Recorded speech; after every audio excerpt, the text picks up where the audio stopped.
Lulusan Haifa Israel, Part 3. Setelah kita melihat bahwa Bapak K mengajarkan apa yang dia sendiri tidak pahami karena dia menyontek dari sumber X, maka di akhir seri ini, saya secara pribadi mau memberikan saran. Yang pertama, bagi apologis Kristen, kerja bagus. Jika ada kekurangan, biar saya yang tutupi. Kedua, bagi Muslim, pikirkan baik-baik. Jadi begini, Bapak K mengaku memiliki gelar pendidikan Kristen yang sangat tinggi.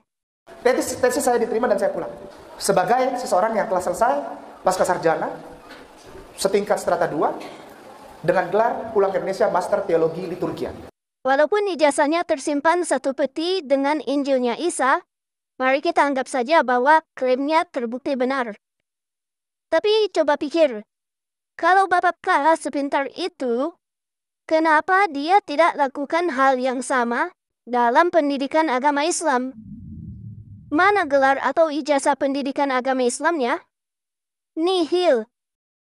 Tanyakan ini kepada pengajar mualaf yang mengaku pendidikan Kristennya sangat tinggi. Mengapa ini penting?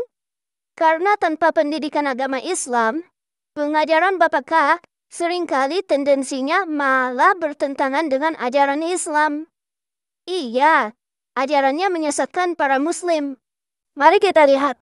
Karena bapakku apa? Disunat, wudhu, puasa, ruku, sujud, sholat tengah malam seperti Yesus di Getsemani, tahajud 6 rakaat.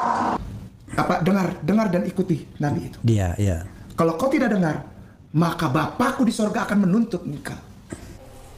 Bapa adalah Allah Subhanahu wa Ta'ala. Bapa adalah Allah SWT. Serius nih, istilah Bapa itu muncul karena ada anak.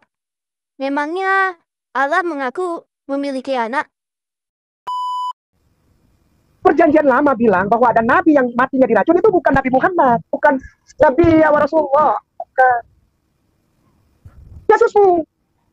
Dalam iman Kristen maupun iman Islam, tidak ada yang percaya Isa atau Yesus mati diracun. Artinya apa Kristus? Nggak ada yang kasih tahu. Nggak, emang kamu nggak bakalan disalahkan orang. Sih. Karena memang tidak pernah diajarkan, dan kalau bisa jangan sampai diajarkan. Parah nggak tuh? Kenapa itu? Karena Kristus artinya nabi. Diajarin Kristus atau Al-Masih artinya nabi. Di dalam Quran, Al-Masih itu hanya disematkan kepada Isa. Kalau Al-Masih artinya nabi, apa kalian bisa sebut Adam Al-Masih, Musa Al-Masih, Muhammad Al-Masih? Behuwa kafir. Yesus itu kafir. Demikian Ustazah. Baik ajaran Kristen maupun Islam, tidak ada yang mengaku Yesus atau Isa kafir. Bukan asumsi, bukan fitnah, bukan hujat, bukan apa, bukan. Ya kalau nggak terima Yesus Arab ya udah, ya jangan marah. Waduh, Yesus orang Arab, padahal Quran sendiri mengatakan bahwa tidak ada seorang rasul pun yang diutus melainkan dengan bahasa kaumnya. Kalau Yesus orang Arab, berarti Injilnya juga harus bahasa Arab dong. Bunda Maria jadi oknum keempat Tuhan tahun 451 Masehi. Ya ampun Bapak K, di Quran sendiri tertulis, jangan katakan Tuhan ada 3. Ini kok jadi 4? Masa Tuhanmu salah hitung? Oke, ini hanya sebagian contohnya saja ya. Entah sudah berapa banyak penyesatan yang dia lakukan. Apalagi dia paling sering memperlihatkan kesamaan aturan di Bible dan Islam. Karena sebetulnya Bible itu isinya Islam. Tidak pernah ada kekristenan, tidak pernah. Pak, sadar dong Pak. Itu tidak membuktikan kalau agama Anda benar.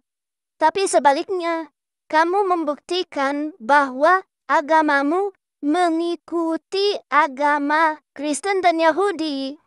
Dan ingat, barang siapa menyerupai suatu kaum, berarti dia adalah bagian dari kaum tersebut.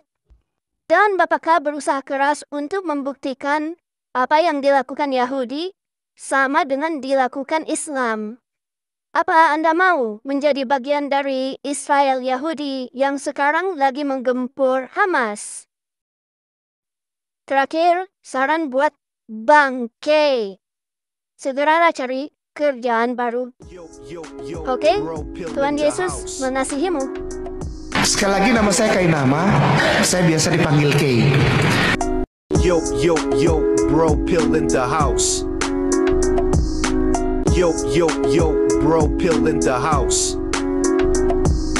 Sekali lagi nama saya Kainama, saya biasa dipanggil K. Saya ada laman dan pendat, saya lulusan STT Jakarta. Saya juga pernah sekolah S2 di Belanda. Tidak hanya itu, saya lanjutkan sekolah PhD di Israel. Tapi the same you are bohong.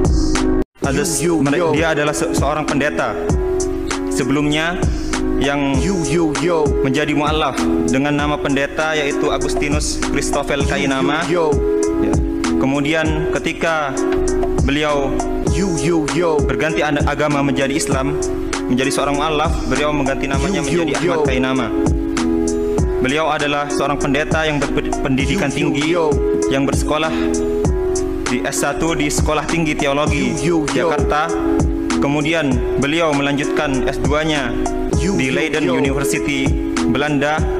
Kemudian tak sampai di situ, beliau terus meneruskan pendidikannya di S3 di Tanakh Biblical Studies Haifa Israel dengan mengambil bidang minat Holy Scriptural Biblical.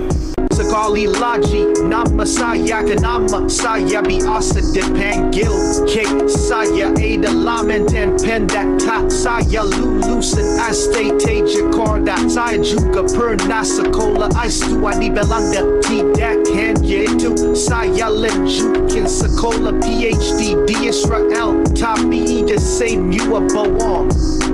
Tapi the same you are bohong. Ha ha ha.